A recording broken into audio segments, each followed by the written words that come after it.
But yeah, so when my great grandpa, he in the 1900s, he was living in Canada. He was Canadian, and he read about Boquete in a newspaper, and he and his brother adventured this way to get to know the place. So they both fell in love with the place, and my great grandpa also fell in love with my great grandma in here. Wow. Skating. So all the time. And the fact that Panama is very, very slim, we get a lot of, like, all the coffee farms get a huge influence from both oceans and their winds.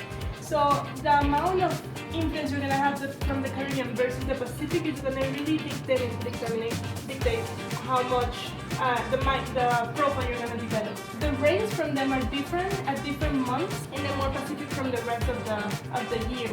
Impact a lot the type of microorganisms and microbiota you're gonna have at your farms, because the humidity is different, because from the mountains and the wind patterns you can be a drier or a more wet region. So all of those create a bunch of different microclimates that we all have coffee at. So they all taste a bit different. Nice. Welcome to a farm. We might find less of higher expression of coffees in a certain year than another. But the good thing about Panama is that we have all these microclimates, and there's always an area that has better weather than others, that is less affected, that will come out with very nice crops. Very interesting that all the coffees are like that.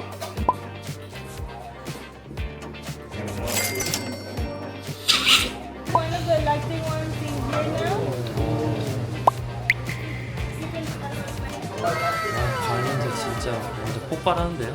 커핑 랩을 이렇게 새로 짓고 있다고 합니다.